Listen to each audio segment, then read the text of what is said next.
ፒኤስጂ ካስቶን ቪላ ያበደ ጨዋታማ የፒኤስጂን ጨዋታዎች ባይዘይ ካሁን በኋላ አከታተላለሁ። ልክ አምና ዋንጫ ከመብላት እያገደን የነበረው ማን ሲቲ እንደነበረውና እሱን እየተከታተልኩ ነጥብ እንዳስጣልኩት አሁን ደግሞ መከታተለው ቻምፒየንስ ሊግ ያገደንን ፒኤስጂ ነው ማለት በየጨዋታው እንከታተለዋለን።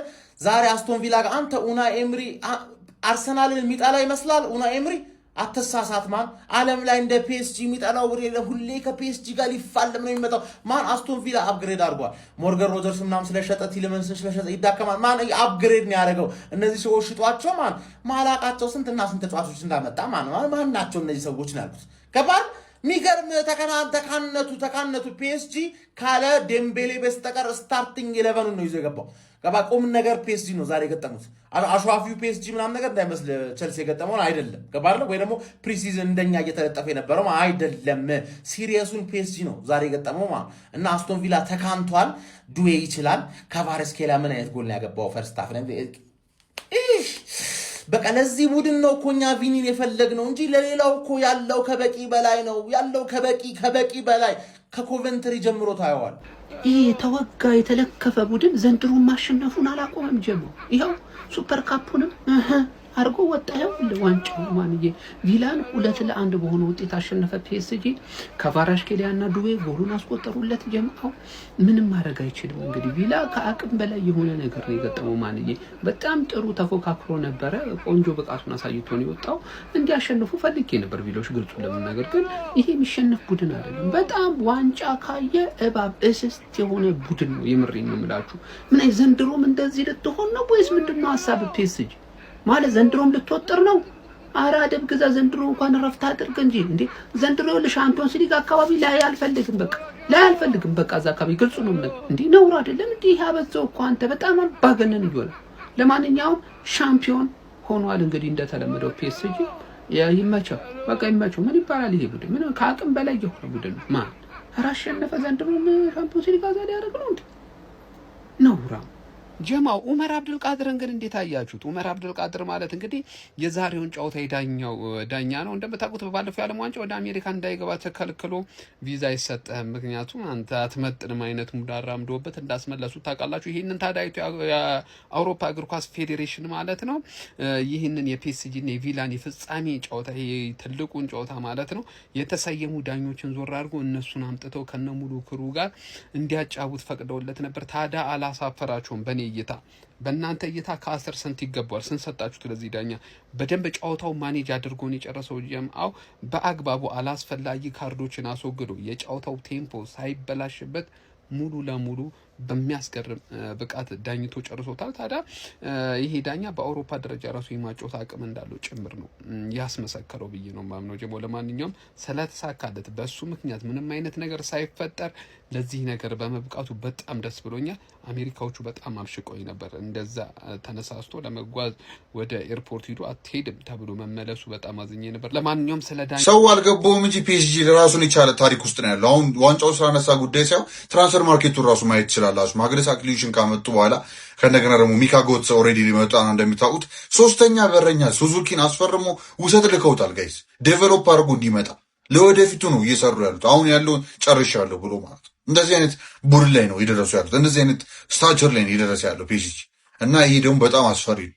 እንደምታዩት ደግሞ ፈራን ቶሬስን ለማስፈረምና የሚሞክሩት በባዶ አይደለም። በቃ አንዱን ተጫዋች ሬስት እየሰጠ ሊገን ላይ ብዙ ያጫወቱ እንደ ላስት ሲዙን አይነት ቀመር ነው የሚደረገው ቻምፒየንስ ሊግ ላይ በቃ እስኪገባ ይገባል፣ እኛ ዶሚኔት እናደርግበታለን፣ አይመለከተንም ነው የሚላችሁ ፒኤስጂ አላማው እንደዛ እና ጨዋታውን ስንመለከት ግን 2-1 አሸንፈዋል። እንግዲህ ክቪቻ ክቫራትስኬሊያ እና ዴዘሬ ዱዌ ነበር ማስቆጠር የቻሉት ማለት ነው። ብራያን ማዦ ደግሞ ዛሬ አደ ቢገ ስቴጅ አሳይቷል ብዬ አስባለሁ። ይሄ ልጅ በጣም ሲወራል እንደነበር ይተወሳል። ይህን ቅርብ ቀናት ማለት ነው ከሉክሰምበርግ ወደ ኢንግላንድነት ራሱ ኢንተርናሽናል ቀይሯል ማለት ነው። ናሽናሊቲውን ወደፊት የሚጠበቅ በኢንግላንድ በተለይ ተስፋ አሉ ከሚባሉ አጥቂዎች ውስጥ ምንም ጥርጥር የለው። ጉልበቱ፣ ፍጥነቱ፣ ምኑ አንጻር ስታዩት በጣም ፈጣን ሆኖ አይደለም፣ ግን በቃ ጉልበቱ ራሱ ኢንስቲንክቱ ምናምን ቦክስ የሚሞክረው ነገር በጣም አሪፍ ነገር ነው ያየሁበት። ዛሬ ማግባቱና ትንሽ ማሳየቱ ደስ ብሎኛል። ፓቾን ዘሮት ነው ያገባው ባይዘ አትርሱና ማለት ነው።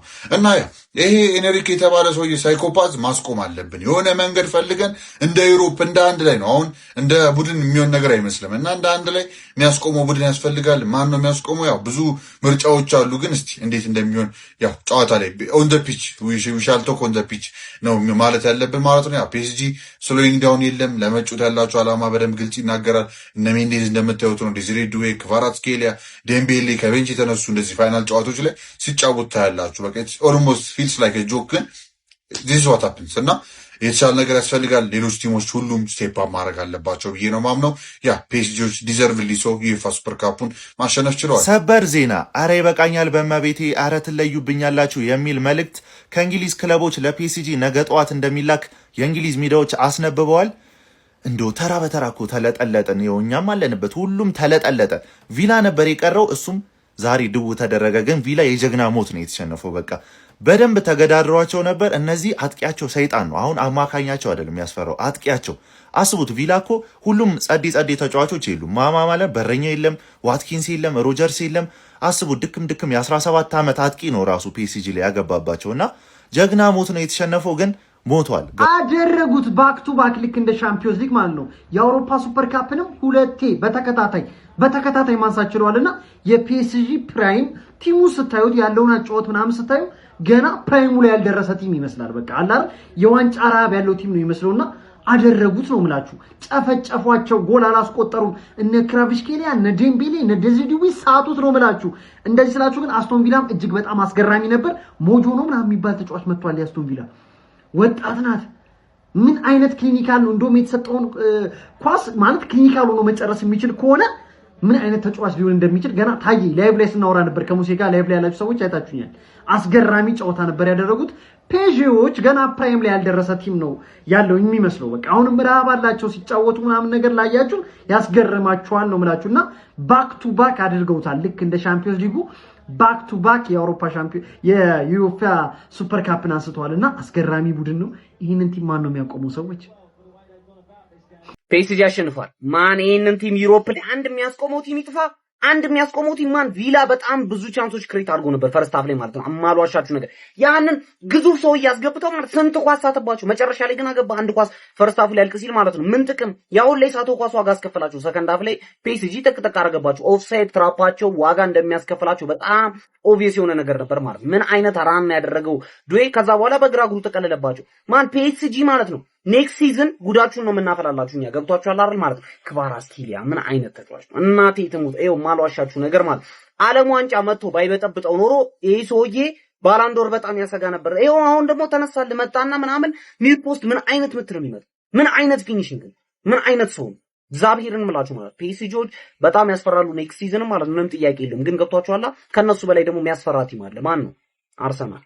ሁሉም ተፈራናል። ፍስፍስና ትንቅንቅ በተመለከትንበት የ2026 የአውሮፓ ሱፐር ካፕ የፍጻሜ ጨዋታ ፒኤስጂዎች አስቶን ቪላን 2-1 በማሸነፍ የዋንጫው ባለቤት መሆን ችለዋል። ያሳለፍነው የውድድር ዓመት የቻምፒየንስ ሊግ እና የዩሮፓ ሊግ አሸናፊዎቹ እነዚህ ሁለት ቡድኖች እርስ በርስ ተገናኝተው አስቶን ቪላ ቀላል ፈታኝ ቡድን አልነበረም። ለፒኤስጂ በጣም ፈተና ሆኖባቸው ነበር። ነገር ግን ፒኤስጂዎች እንደ ቡድን ብቻ ሳይሆን በግል ደግሞ ያላቸው የተጫዋቾች ጥራት ልህቀታቸውን አሳይተው እንግዲህ በዜዜድዌና በክቫራትስኬሊያ ሁለት ጎሎች ታግዘው አስቶን ቪላን 2-1 ማሸነፍ ችለዋል። ብራያን ማጆ የ17 ዓመቱ ወጣቱ ተጫዋች ለአስቶን ቪላ ብቸኛውን ጎል ማስቆጠር የቻለ ተጫዋች ነበር። በሱፐር ካፑን በወጣት እድሜ ወይም በትንሽ እድሜ ጎል ማስቆጠር የቻለ የመጀመሪያው ተጫዋች መሆን ችሏል። እጅግ አስደናቂ ጨዋታ፣ አስደናቂ ፉክክር ነበር የተመለከትነው። ሁለቱ ቡድኖች በጣም ምርጥ የሚባል እንቅስቃሴና ፉክክርን አስመልክተውን እንግዲህ ዴዜድዌ 61ኛው ደቂቃ ላይ አስቆጥሯት ኦፍ ተብላ ድጋሚ በኋላ ላይ በጸደቀችው ጎል እንግዲህ ፒኤስጂ የአውሮፓ ሱፐር ካፕ ባለቤት መሆን ችሏል። ለማንኛውም በዚህ ጨዋታ ላይ የጨዋታው ኮከብ ለእናንተ ማን ነበር?